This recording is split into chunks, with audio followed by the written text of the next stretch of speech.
बिस्मिल्लाहिर्रहमानिर्रहीम, अस्सलाम वालेकुम। आप देख रहे हैं प्रोग्राम न्यूज़ फीड। मैं हूं मुर्तज़ा डार। प्रोग्राम में आज बात करेंगे मुल्क की सैलाबी सूरत हाल के हवाले से जानने की कोशिश करेंगे कि सैलाब की तबाहकारियां मुल्क के इस वक्त किन हिस्सों के अंदर जारी हैं। बात करेंगे हम नॉर्थ से लेकर साउथ तक की, तो बहुत सारे ऐसे इलाके हैं जहां पर सैलाबी सूरत हाल है। सवात, बदीन, कालाम का एरिया हो, या फिर हम अगर जनूबी पंजाब देखें या सिंध की सूरत हाल देखें, तो सैलाब ने तबाहकारियां मचा रखी हैं। आज के प्रोग्राम में जानने की कोशिश करेंगे कि एग्जैक्ट इस वक्त सिचुएशन है क्या, ग्राउंड पर जो रिलीफ की एक्टिविटीज़ जो जारी हैं उसमें भी कहाँ कहाँ पर जो है वो दिक्कत का या परेशानी का सामना है और कहाँ कहाँ पर कामयाबी हासिल की गई है रेस्क्यू किए जाने की सूरत में लोगों को। अभी तक जो एदाद शुमार हमारे पास रिपोर्ट हो रहे हैं, 1100 से ज़ायद अमवात हैं, 3 करोड़ से ज़ायद जो लोग हैं वो बराह रास्त मुतासर हैं और 10 लाख से ज़ायद जो घर हैं वो मसमार हो चुके हैं। साथ ही साथ कल एक अहम पेशी है, इमरान खान साहब को पहुँचना है, कंटेम्प्ट ऑफ कोर्ट का मामला है। इस हवाले से भी आज के प्रोग्राम में अपने गेस्ट से ओपिनियन लेंगे और जानने की कोशिश करेंगे मुमकिन तौर पर कल क्या हो सकते हैं, किस किस्म की कार्रवाई उनके खिलाफ हो सकती है। गुफ्तगू का बाकायदा आगाज़ करते हैं। प्रोग्राम में मुझे ज्वाइन करें सरदार सरफराज साहब, चीफ मजिस्ट हैं, तसव्वुर चौधरी साहब मौजूद हैं, तर्जुमान PDM में पंजाब हैं। बहुत शुक्रिया आप दोनों मेहमानों का वक्त देने के लिए। सबसे पहले सरदार साहब, मैं आपसे जानना ये चाहूँगा कि इस वक्त जो आपके पास इंफॉर्मेशन है लेटेस्ट, वो बताइएगा कि क्या है और आने वाले दिनों में आपकी क्या प्रोडिक्शन है, आपको क्या लग रहा है, क्या फोर्सी कर रहे हैं कि बारिशों की क्या सूरत हाल होगी मुल्क के मुख्तलिफ हिस्सों में। जी देखिए, बहुत शुक्रिया सबकी जो आपने बात की इस वक्त उस पे तौंसा, गुद्दू और सक्खर पे और इसी तरह नौशहरा पे ये जी। 4 मकामात ऐसे हैं जिन पे हाई फ्लड्स है। और बाकी किस जगहों पे जैसे चश्मा पे मीडियम है और इसी तरह से कोटरी में नीचे इससे सक्खर से नीचे कोटरी में मीडियम है और बाकी जगहों पे तो लो फ्लड्स है। तो इंडस में है ज़्यादातर ये। उसकी वजह यही है कि केपी में जो बहुत ज़्यादा बारिशें हुई इंडस के पीछे कैचमेंट एरियाज़ में, तो उसकी वजह से उस दरिया में बहुत ज़्यादा पानी आया। यानी काबल में चारसद्दा रिवर और फिर काबल स्वात रिवर और फिर उससे काबल रिवर में और फिर होते होते इंडस में वो शामिल हुआ। तो इस तरह से सूरत हाल है कि सक्खर पे, कौंसा पे और गुद्दू पे इन तीनों मकामात पर हाई फ्लड है। नौशहरा पे भी वेरी हाई फ्लड है, यानी सक्खर और तौंसा वगैरह पे 5 लाख, साढ़े 5 लाख क्यूसेक से ज़्यादा पानी इस वक्त चल रहा है जो अच्छा। इनफ्लो है। जी। और बाकी जगहों में जी ठीक है। अच्छा आगे की सर। फोरकास्ट आपने पूछी थी तो जी जी, अ, प्लीज़ जी प्लीज़ प्लीज़ कंटिन्यू करें आप। जी, अगले दिन ऐसी कोई ख़ास इतनी उस तरह की हेवी बारिश, बहुत सिग्निफिकेंट वेदर नहीं है। बिल्कुल नॉर्थ ईस्टर्न पार्ट्स हैं जो कंट्री के, जैसे लाहौर, उससे लाहौर से ऊपर गुजरांवाला और सियालकोट, नारोवाल और इस्लामाबाद और उससे ऊपर खित्ता पटवार और फिर कश्मीर के कुछ इलाके और गिलगित बल्तिस्तान, वहाँ पर स्कैटर्ड कहीं-कहीं रेनफॉल है। अगले 2-3 दिनों में कोई इतना सिग्निफिकेंट वेदर नहीं है। 5 या 6 सितंबर से पहले, 5 और 6 सितंबर को वही जो नॉर्थ ईस्टर्न पार्ट्स हैं कंट्री के, उसमें कुछ अच्छा तेज़ स्पेल दोबारा मुतवक्के है। और साउथ में तो 11 सितंबर से पहले कुछ नहीं है। यानी साउथ से मुराद सिंध और बलूचिस्तान की तरफ कोई ऐसी सिग्निफिकेंट बारिश नहीं है। अलबत्ता 5-6 को north eastern parts of the country और फिर बलूचिस्तान के जो नॉर्थ ईस्टर्न पार्ट्स हैं, ज़ोब डिस्ट्रिक्ट हो गया या डीजी खान के साथ जो इलाका लगता है बार खान, चलें, उन ठीक है। एरियाज़ में कहीं बिल्कुल, मैं आपसे कहीं इसके कहीं हवाले से दिन मज़ीद तेज़ डिटेल्स बारिश। देता हूँ, आप मेरे साथ रहिएगा सरदार साहब। तसव्वुर साहब, सर ये फरमाइएगा कि अगर मैं बात करूँ इस वक्त पंजाब की, तो पंजाब में इस वक्त लेटेस्ट सिचुएशन जो है वो फ्लड के हवाले से कहाँ पर है, हॉट स्पॉट ज़्यादा इस वक्त जो प्रॉब्लमेटिक एरिया है वो कौन सा है, और रिलीफ के हवाले से जो आपकी एक्टिविटीज़ जारी हैं हमारे नाजरीन को आप बता सकें कि गवर्नमेंट क्या कर रही है वहाँ पर, ताकि क्लैरिटी हो सके।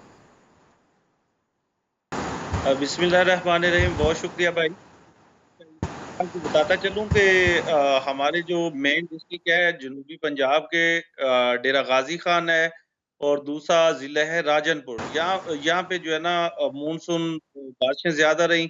ऑलमोस्ट 60 साल का वहाँ पे मैंने खुद विज़िट की। वहाँ के जो बुज़ुर्ग हैं, जो बुज़ुर्ग लोग हैं और जो सरदार हैं या वहाँ के बसने वाले लोग हैं, वो कहते हैं कि 60 साल में ऐसी बारिश नहीं हुई और ना ही 60 साल में ऐसा। अभी सूरत-ए-हाल बहुत ज़्यादा वहाँ पे है इस वक़्त। तो अभी जो है पानी उतरना शुरू हो गया। परसों मैं विज़िट करके आया हूँ हम्म। ऑलमोस्ट डीजी पीडीएम में और जी। Relief commissioner Punjab, chief secretary साहब, ये सारे सीनियर जो दौरे पर थे। तो मैं तो वैसे उधर रहा हूँ दोस्तों के साथ, साथियों के साथ विज़िट था, उनको लेके क्या मुख्तलिफ अज़ला मुख्तलिफ देहात में, मुख्तलिफ बस्तियों में हम उनको लेके गए हैं, साथी दोस्तों को। तो वहाँ पे कोई सूरत-ए-हाल इतनी अच्छी नहीं है कि कोई सैलाब ने तबाही मचाई है, इसमें कोई शक नहीं है। लेकिन हुआ ये है कि पंजाब गवर्नमेंट ने इंतज़ामात भी पहले ही मुकम्मल किए हुए थे। लोगों को आगाह किया गया था कि इस बार बारिशें ज़्यादा होंगी, सैलाब का खतरा होगा। मोस्टली लोगों को हमने पहले ही शिफ्ट कर दिया था महफूज़। और वहाँ पे आप देखें सिंध और बलूचिस्तान के हवाले से पंजाब गवर्नमेंट ने के इंतज़ामात मुकम्मल होने की वजह से यहाँ पे अल्हम्दुलिल्लाह इतनी डेथ नहीं है, जो दूसरे ठीक है। मुख्तलिफ सूबा जात में है, पंजाब रिलीफ पे के इतनी हवाले से डेथ अगर आप नहीं है, थोड़ा सा हमें बता सकें कि अल्लाह का रिलीफ शुक्र है। एक्टिविटीज़ जो आपकी जारी हैं वो किस स्टेज पर हैं और रिलीफ का कितना काम हो गया, कितना आपके ख्याल से भी रहता है? नहीं, रिलीफ रेस्क्यू ऑपरेशन चल रहा है। हमने 70,000 से ज़ायद पानी में सैलाबी पानी में फंसे थे, उनको हमने महफूज़ मकामात तक मुंतकिल किया है। उसके बाद हमने एक के करीब मुख्तलिफ अज़ला में रिलीफ कैंप कायम किए हुए थे। ठीक है। जो अब जैसे मियांवाली में पहला सैलाब मियांवाली में आया ईद के दिनों में, वहाँ पे हमने रिलीफ कैंप कायम किए, वहाँ पे सूरत-ए-हाल जो है ना नॉर्मल रूटीन में आ गई, वहाँ पे ख़त्म हो गए। उसके बाद इसी तरह मुख्तलिफ अज़ला में जैसे अटक में प्रॉब्लम हुई, वहाँ पे भी हमने रिलीफ कैंप कैंप पहले किए हुए थे। तो वहाँ पे भी अल्हम्दुलिल्लाह रिलीफ कैंप ख़त्म हो गया, सूरत-ए-हाल नॉर्मल है, लोग अपनी ज़िंदगी मामूल के मुताबिक जी रहे हैं। उसके बाद रिलीफ कैंप्स में हमारे पास ऑलमोस्ट 15,000 के करीब लोग इस वक़्त रिलीफ कैंप्स में मौजूद हैं, जिनको हम 3 वक़्त का खाना दे रहे हैं, साफ़ पीने के लिए वहाँ तकरीबन पे कितनी वाटर तादाद है वहाँ फिल्ट्रेशन पे लोगों प्लांट की? हमने हाथ से बनाने वाले रिलीफ कैंप्स में जी, जी, जी, जी। अंदाज़न कितने लोग होंगे आपके पास अभी पंजाब में रिलीफ कैंप्स में? अंदाज़ा नहीं ये एग्ज़ैक्ट फिगर बता रहा हूँ 15,592 लोग इस वक़्त ठीक है। हमारे पास 51 रिलीफ कैंप्स मौजूद हैं और 802 फैमिलियों के लोग हैं जी ये। ठीक है, ठीक है। आप मेरे साथ रहें, मैं रिलीफ़ की एक्टिविटीज़ के हवाले से भी मज़ीद बात करना चाहूँगा। अभी मैं चाहता हूँ सरदार साहब के पास हम दोबारा जाएँ। सरदार साहब ये फ़रमाइएगा कि बहुत सारे लोग कह रहे हैं, कोई कह रहा है 20 साल का रिकॉर्ड टूट गया है, कोई 30 कह रहा है, जिस तरह अभी हमारे साथी फरमा रहे थे 60 साला रिकॉर्ड टूट गया है। ये इतनी बारिशें हो रही हैं, तो हमें ये बताइएगा आपकी क्या अंडरस्टैंडिंग है कि क्यों हो रही है? बहुत सारी थ्योरीज़ भी चलती हैं, बहुत सारे लोग जो है वो मौसमी हालात और तब्दीलियों का भी नाम देते हैं और बहुत सारे इसको कहते हैं कि जी सिर्फ इस रीजन के अंदर ही ज़्यादा हो रही है, इतनी नहीं है जितनी रिपोर्ट की जा रही है। What is your understanding about this? देखिए पाकिस्तान की मानसून की बारिशें बल्कि पूरे एशिया की मानसून की बारिशें जो है ना इनके कुछ टेली कनेक्शंस होते हैं कोई रीजनल बेसिस पर। क्लाइमेट या एटमॉस्फेयर मतलब वेदर जो एटमॉस्फेरिक साइंस है कोई वेदर पैटर्न्स जो होते हैं वो आइसोलेटेड किसी जगह पर नहीं होते, वो मतलब रीजनल हवाओं के सर्कुलेशन और ग्लोबल जो विंड पैटर्न्स होता है उसका एक हिस्सा होता है। तो ये जो बारिशें हुई हैं इनके जो टेली कनेक्शंस यानी पैसिफिक ओशन जो बैरकाइल के दर्जा हरारत और इंडियन ओशन के दर्जा हरारत और हमारी जो ख़ित्ते पे जो हमारे पाकिस्तान और इंडिया में जो गर्मी पड़ती है इस दफ़ा पड़ी है मार्च से लेके जून तक, तो 3-4 हीट वेव्स गुजरी हैं। उसके अलावा पैसिफिक ओशन के टेम्परेचर मामूल से जब कम चल रहे हों उसे हम ला नीना फिनोमेना कहते हैं, तो वो हमारी मानसून की बारिश को एनहेंस करता है यूजुअली। जब भी ला नीना हुआ है आपको याद दिलाऊं कि 2010 में भी बहुत ज़्यादा फ्लड आया था, बहुत ज़्यादा बारिश हुई एग्जैक्टली, थी, तो एग्जैक्टली। उस वक्त भी पैसिफिक ओशन में ला नीना फिनोमेना प्रिवेल कर रहा था। इसी तरह इंडियन ओशन के जो टेम्परेचर है उसका ईस्टर्न है जो वेस्टर्न है जिसे हम इंडियन ओशन डाइपोल के नाम से याद करते हैं पुकारते हैं एटमॉस्फेरिक साइंस में लोग, तो वो जब पॉजिटिव फेज़ में होता है इंडियन ओशन डाइपोल या न्यूट्रल फेज़ में होता है तो वो भी हमारी मानसून की बारिश को एक तरह से एनहेंस करता है, उसको बढ़ाता है। और तीसरी चीज़ जो हीट वेव की वजह से जो हीट लो बनता है हमारे पास सीजनल लो, वो इस दफ़ा मामूल से ज़्यादा नीचे रहा उसका प्रेशर जो है ना, यानी यूजुअली इसका जो ठीक जुलाई है। का एवरेज प्रेशर होता है उससे कोई 2-3 मिली बार उस प्रेशर में और डीपनेस आई, यानी वो डेप्थ उसमें ज़्यादा रही इस ज़्यादा गर्मी पड़ने की वजह से। और चौथी चीज़ ये कि मानसून एक्सेस जो बनता है पाकिस्तान की तरफ, जो मानसून हवाओं का ट्रैक होता है, समझ लें बे बंगाल से लेके पाकिस्तान तक रास्ता इंडिया, तो वो ट्रैक इस दफ़ा यूजुअली अपनी नॉर्मल पोजीशन से नीचे साउथ में रहा। इस वजह से बहुत ज़्यादा बारिशें हुई इधर, ठीक है। वरना वो अमूमन नॉर्थ में रहता है। नॉर्थ से मुराद ये कि 28 डिग्री नॉर्थ 30 डिग्री नॉर्थ के दरमियान वो फ्लक्चुएट करता रहता है, लेकिन इस दफ़ा वो 22 से 24 डिग्री नॉर्थ पे रहा ज़्यादातर इन पिछले ठीक है। 2 महीनों में। तो ठीक इस है। वजह से जनूबी पाकिस्तान यानी जिसमें सिंध और बलूचिस्तान का आया, इसमें इसमें बहुत ज़्यादा बारिशें हुई। ठीक है, बलोचिस्तान की सूरत हाल जानते हैं। फैसल नसीम साहब हमें ज्वाइन कर रहे हैं, डायरेक्टर हैं पीटीएम में Balochistan. Welcome to the show Faisal sahab. Sir ये फरमाइएगा कि इस वक्त पंजाब की सूरत हाल हमने जान ली, हमारे साथ मौजूद हैं पंजाब के तर्जुमान। आप फरमाइए बलोचिस्तान के अंदर इस वक्त क्या सूरत हाल है, कौन से हॉट स्पॉट हैं, कहाँ पे हालात ज़्यादा जो है वो हालात ख़राब हैं या उनको काबू कर लिया गया है, और रिलीफ की एक्टिविटीज़ जो आपकी जारी हैं वो किस स्टेज तक पहुँची हैं अभी तक? हाँ, बिस्मिल्लाहिर्रहमानिर्रहीम। पहले तो मैं आपका बड़ा शुक्रिया अदा करता हूँ कि इस अहम टॉपिक पे आपने जो है बलूचिस्तान की आवाज़ बने। पहले मैं आपको जो है थोड़ा सा सिनेरियो बता देता हूँ। जी प्लीज़। हेलो, जी प्लीज़ आवाज़ आ रही बोलिए। है? जी बोलिए आप। हाँ, पहले मैं आपको पूरा सिनेरियो बता जी देता हूँ बताइए। कि मानसून से पहले हमारे पास पूरे बलूचिस्तान में जो था ड्राउट चल रहा था। हमने ड्राउट कंटीजेंसी प्लान अपना प्रिपेयर भी कर लिया था और तमाम यूएन एजेंसीज के साथ इसको शेयर भी कर लिया था। आपको पता है कि ड्राउट एक ऐसा साइलेंट किलर है कि खुदा न खास्ता अगर ये किसी इलाके में आ जाता है तो इसके असरा जो है 15-20 साल तक रहते हैं और ये पूरी जो है लोग जो है वहाँ से माइग्रेट करके चले जाते हैं।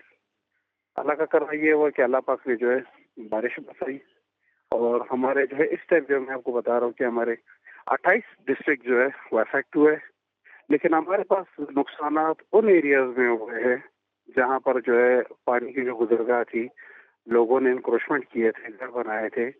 इस 30-40 सालों में इतनी बारिश नहीं हुई तो लोगों ने जो है वो जो पानी की जो गुजरगाह होती है उसकी जमीन थोड़ी सरखेज होती है, तो लोगों ने जो है अपने गांव भी उधर आबाद कर लिए और वहाँ पे जो है अपना फसलात भी लगा लिए, घर भी बना लिए।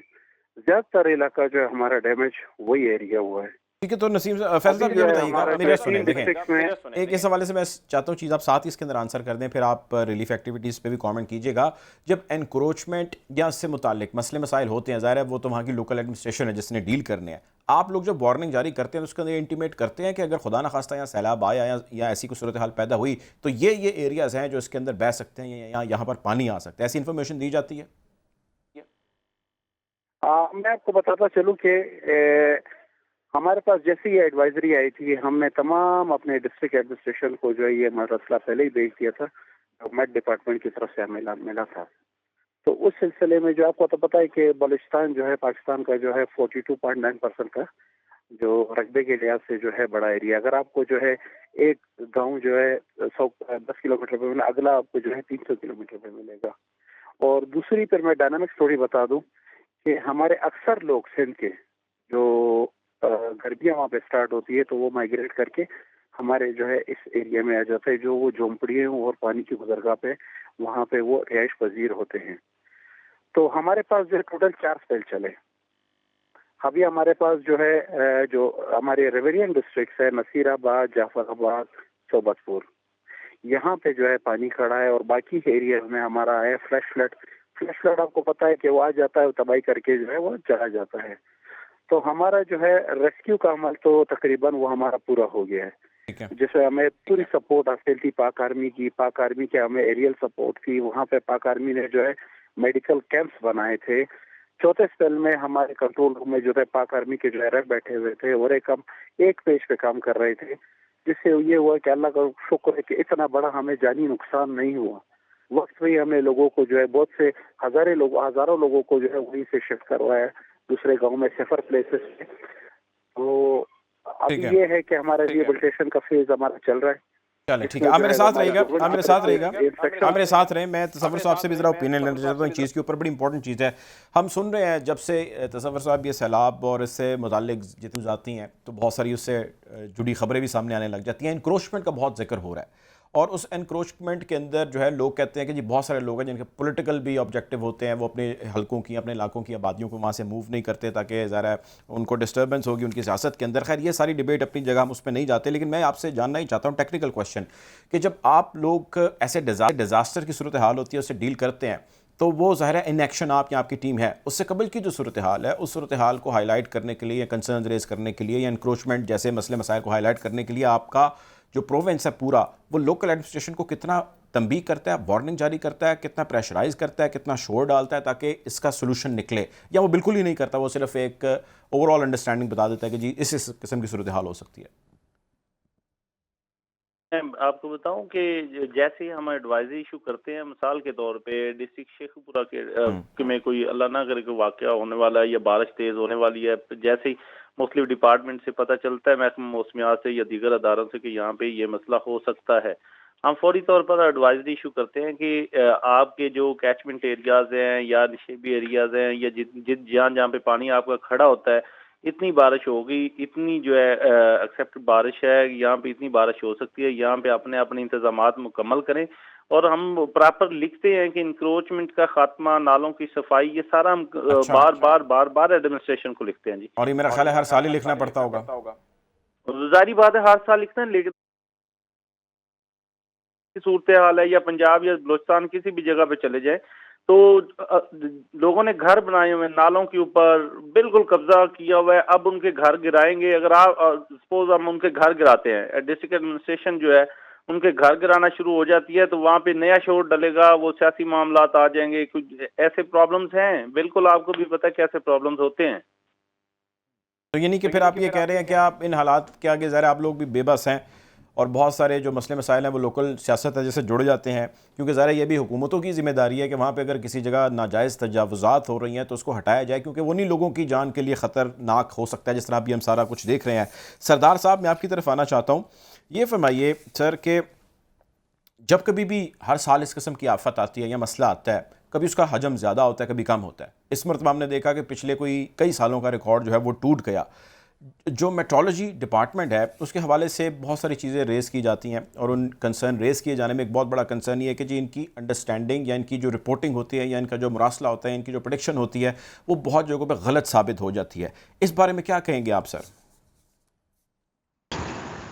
देखिए, ये तो इस दफ़ा की फोरकास्ट ने खुद वो खुद एक सबूत के तौर पर मौजूद है कि जो सीजनल फोरकास्ट आपको पता है 3 महीनों की होती है, जुलाई, अगस्त और सितंबर पर मुश्तमिल मानसून की फोरकास्ट, वो जून के शुरू में इशू की थी हमने।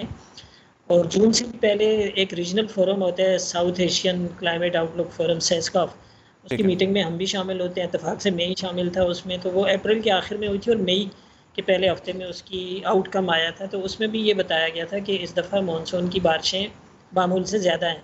और फिर हमने जो नेशनल मानसून आउटलुक इशू की थी पूरे पाकिस्तान की, तो उसमें जून के पहले हफ्ते में यही बताया गया था कि कहीं 40 से 50%, कहीं 20 से 30%, मतलब ये ओवरऑल सीजनल फोरकास्ट की आप पिक्चर ही दे सकते हैं। 3 महीने पहले ये नहीं बताया जा सकता कि जी फ़लाँ जगह पे इतनी मिलीमीटर बारिश होगी और फ़लाँ जगह पे इतनी मिलीमीटर, बहुत प्रिसाइज नहीं होती, लेकिन एक जनरल व्यू यही दिया गया था कि मामूल से ज़्यादा बारिशें हैं। और ये मेंशन किया गया था कि मामूल से ज़्यादा साउथ में मामूल से काफ़ी ज़्यादा है और नॉर्थ के मुकाबले में यहाँ पर ज़्यादा है। फिर हर स्पेल से पहले 3 या 5 दिन पहले उसको बिल्कुल जगहों के हिसाब से मेंशन किया जाता है कि जी इस जगह पर इतनी बारिश मुतवक्की है, हैवी फॉल्स है, वेरी हैवी फॉल्स है, एक्सट्रीमली हैवी फॉल, उसकी फिर रेंज दी जाती है और उसके साथ इम्पैक्ट्स तक दिए जाते हैं कि ये इम्पैक्ट्स। अच्छा, फिर लेकिन एक सवाल है सरदार साहब, मैं चाहता हूँ, हमारे पास टाइम कम है, वेरी प्रिसाइजली अगर मुझे आप बता सकें। देखिए, ये 2-3 चेंज हैं जिसमें समझता हूँ ये सारा काम चलता है। पहला है इन्फॉर्म करना कि जी वेदर की ये पॉसिबिलिटीज़ हो सकती हैं, जो कि मैं समझ रहा हूँ आप लोग इन्फॉर्म करते हैं, मुतल्लिका इंतज़ामिया को मुरासला जारी करते हैं।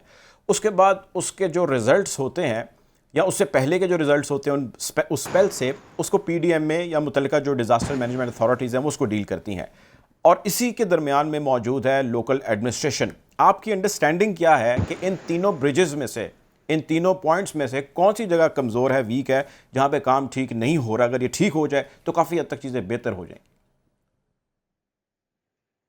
देखिए, मेट डिपार्टमेंट से जो जब भी एडवाइजरी या फोरकास्ट इशू होती है या वार्निंग इशू होती है, तो वो सबसे पहले नेशनल लेवल पे NDMA को चली जाती है। प्रोविंशियल लेवल पे जैसे हम कराची में बैठे हैं तो हम सिंध प्रोविंशियल जो डिज़ास्टर मैनेजमेंट अथॉरिटी है, सबसे पहले उन्हीं को जाती है, फिर चीफ सेक्रेटरी को और इन सब को, और फिर वो आगे उनकी अपनी चेन होती है कि वो नीचे डिस्ट्रिक्ट्स को भेजते हैं, DDMAs हैं, और डिस्ट्रिक्ट आगे ज़ाहिर है कि नीचे तहसील को भेजते हैं। तो अब हमारी तरफ से तो कोई जो हमारा यानी पहला राब्ता तो PDMA से होता है। मिसिंग लिंक क्या लगता है सर आपको? और मिसिंग लिंक नेशनल कौन लेवल सा में लगता है? NDMA से होता है जी। सॉरी, मैंने कहा मिसिंग लिंक कौन सा लगता है आपको? कौन सा एक इन तीनों जगहों में से मैंने आपको बताया कि यहाँ भी इंप्रूवमेंट हो जाए तो चीज़ें बेहतर हो सकती हैं? लोकल एडमिनिस्ट्रेशन, आपका डिपार्टमेंट, या फिर डिजास्टर मैनेजमेंट वाले?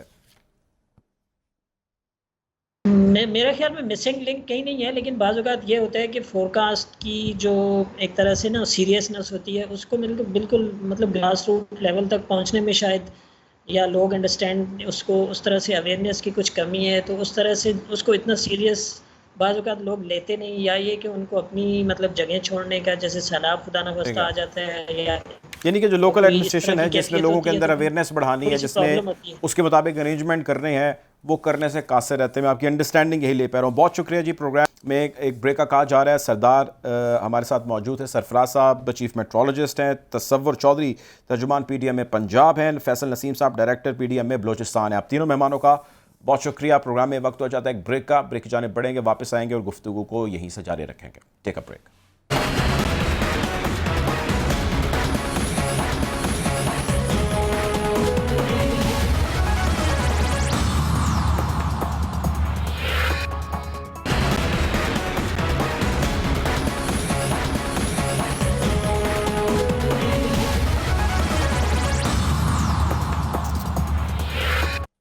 Welcome back after the break. Programme में गुफ्तगू जारी रहेगी हमारी। हमें प्रोग्राम में ज्वाइन करें शोएब शाहीन साहब, सदर हैं Islamabad high court bar association के। कल इमरान खान साहब को अदालत में तलब किया गया है, कंटेम्प्ट ऑफ कोर्ट का मामला है। इस हवाले से जानने की कोशिश करेंगे मुमकिन तौर पर कल क्या हो सकता है। Shoaib sahab sir, welcome to the show. सबसे पहले तो ये बताइए सर कि हम माफ़ी की खबरें भी सुन रहे हैं कि जी जाके गैर मशरूत माफ़ी मांगी जा सकती है, या ऐसी भी बातें आ रही हैं कि जी अपने जो बयानात हैं वो वापस लिए जाने की बात हो सकती है। सो ये बताइएगा कि इन दोनों सूरतों के अंदर अदालत का क्या फ़ैसला मुमकिन तौर पर हो सकता है? I mean, how do you see things going ahead tomorrow?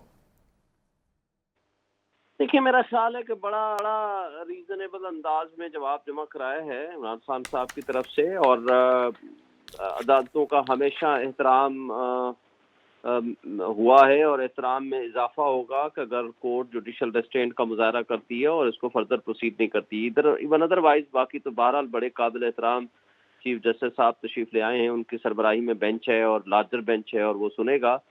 और मैं समझता हूँ कि इस वक्त बड़ा ही जिस तरह का एक दिलचस्प हमारी सियासत में रुख हो गया है, तो इस तरह की छोटी छोटी चीज़ों पे बेहतर होता है कि अदालतें जो है वो अपना बड़ा फराखदली का मुजाहरा करती हैं और इन चीज़ों को आगे प्रोसीड नहीं करती हैं, और मैं बड़ा होपफुल हूँ। और एक और बड़ी इम्पॉर्टेंट इसमें बात यह है, क्योंकि ये सुओ मोटो पावर एक्सरसाइज की है ऑनरेबल कोर्ट ने, तो under the rules under the law ये सुओ मोटो पावर एक्सरसाइज कर नहीं सकते। ये तो ये नोटिस इवन अदरवाइज भी ये मेंटेनेबल नहीं है। नहीं तो आप इसको चैलेंज करेंगे, इसको कंटेस्ट करेंगे, इस चीज़ को करना चाहिए या नहीं? देखिए, तमाम आर्गूमेंट्स, लॉ पॉइंट्स जो होते हैं वो लिए जाते हैं, वो हमने इसमें लिए हैं। इसमें हमने लिख के दिया है कि अंडर दी जो लाहौर हाई कोर्ट के रूल्स हैं वो अडॉप्ट किए हुए हैं इस्लामाबाद हाई कोर्ट ने 2019 से। तो जो लाहौर हाई कोर्ट के रूल्स अडॉप्ट किए हुए हैं उसके मुताबिक उसका एक प्रोसीजर है, एक तरीकाकार है। Contempt of court, lower court की अगर कोई कंटेम्प्ट हुई है और उसकी सबऑर्डिनेट जुडिशरी की, तो उसको प्रोसीड करने का एक तरीकाकार है। वो तरीकाकार जो है वो इस केस में इस तरह है नहीं जिस तरह का ऑनरेबल कोर्ट ने ये नोटिस लिया है। तो लिहाजा ज़ाहिर है एक लीगल ग्राउंड है और लीगल ग्राउंड की बुनियाद पर ही मेरा ख्याल है ये नोटिस विथड्रॉ हो जाना चाहिए। बहरहाल बाकी मेरिट पे भी सारी बातें कर दी गई हैं। मैं होपफुल। अच्छा सर, अब जो जवाब जमा कराया गया है उसके हवाले से कहा जा रहा है कि जी जो खबर हम तक मौसूल हो रही है वो ये कहते हैं कि जी जो धमकी है उस पर माफ़ी मांगने से गुरेज किया गया है, ताहम जो अल्फाज हैं वो वापस लिए जाने के हवाले से कहा गया है। थोड़ी सी फाइन लाइन है, अगर आप हमारे व्यूअर्स को क्लियर कर सकें कि व्हाट इज़ दिस एग्जैक्टली और उसके पीछे क्या ऑब्जेक्टिव है और क्या मुमकिन तौर पर हो पाएंगे इसके नताइज। देखिए, मेरा ख्याल है कि एक बड़ा मुहतात किस्म का जवाब जमा कराया गया है और वेरी रेस्पेक्टफुली ये बताया गया है कि अदालतों का एहतराम हम सब पे लाजिम है और हम अदालतों का एहतराम करते हैं। रूल ऑफ लॉ के लिए स्ट्रगल की है इमरान खान साहब ने, और थ्रू आउट हिज लाइफ उसने जस्टिस सिस्टम को स्ट्रॉन्ग करने और जस्टिस सिस्टम की मजबूती के लिए, इंडिपेंडेंट जुडिशरी के लिए, सुप्रीमेसी ऑफ कॉन्स्टिट्यूशन के लिए उसने स्ट्रगल की है। तो फॉर दैट पर्पज उसने सारी अपनी तफसील खान साहब ने बताई है और उन्होंने कहा है कि अगर जजेस से हर्ट हुए हैं तो फॉर दैट पर्पज अल्फाज भी वापस हो सकते हैं। लेकिन सर तो मेरा ख्याल है कि मेरी एक सुनिए, वो ये कि मेरी सुनिए, मैं आप इसी को कंटिन्यू कीजिएगा, सिर्फ मैं एक चीज़ उसमें ऐड कर लें कि अब जो खबरें हैं वो ये भी हैं कि एक तो इमरान खान साहब ने जो किया, ज़ाहिर है उस पर अदालत बरहम है, उसको किसी ने भी अप्रिशिएट नहीं किया, उनकी पार्टी में भी किसी ने अप्रिशिएट नहीं किया उस चीज़ को, और वो उसके ऊपर जिस तरह के कल जवाब भी जमा करा रहे हैं। एक तो ये हुई चीज़ जो गलत है। दूसरी तरफ ये कि अब जो बेंच बना है, ये भी खबरें हैं कि उस बेंच के ऊपर भी एतराज़ात उठाए जा रहे हैं कि जो ये बेंच है उस पर हमें कोई एतराज़ात हैं। आपके पास कोई ऐसी इन्फॉर्मेशन है तो क्या है?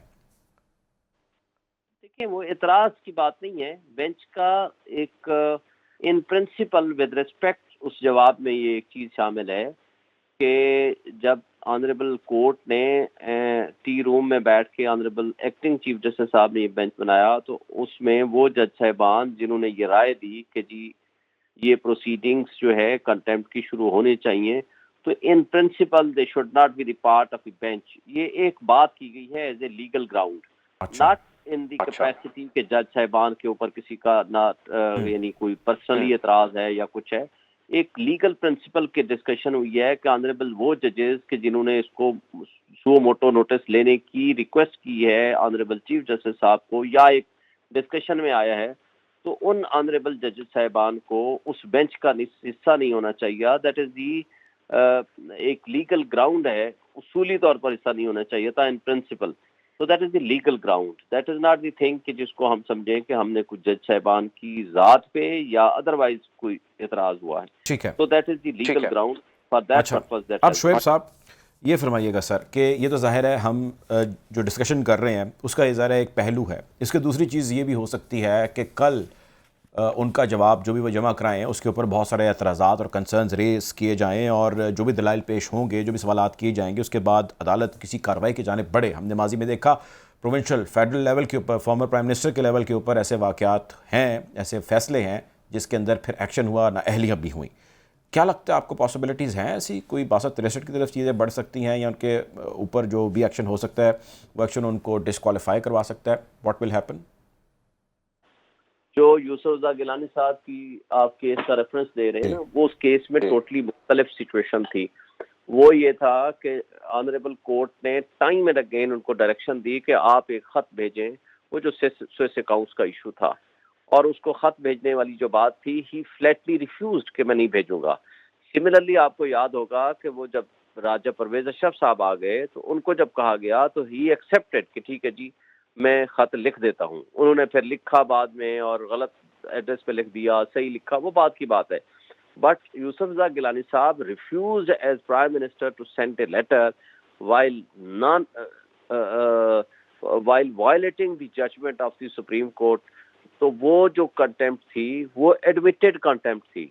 तो दैट वाज नॉट कि उन्होंने किसी जज के खिलाफ कोई बात कर दी या किसी और इशू पे कोई बात हुई, तो that was somehow totally different. लिहाजा उसके साथ इस केस को हम नहीं कंपैरिजन कर सकते। ठीक है, लेकिन ऐसी और भी मिसालें ज़ाहिर मौजूद हैं। तलाल चौधरी साहब की है, दानियाल साहब की है, मिसालें मौजूद हैं, और पी नून लीग के अंदर कुछ लीडरान हैं। तो सवाल ये है कि ऐसी कोई कार्रवाई, ज़ाहिर है कानून में मैं अर्ज़ी करना चाह रहा था कि प्रोविजंस मौजूद हैं इसके तहत फैसले किए गए हैं और उनके खिलाफ कार्रवाई हुई है। आपको क्या लगता है कि अगर ऐसा कुछ हो कल तो फिर what will be the results?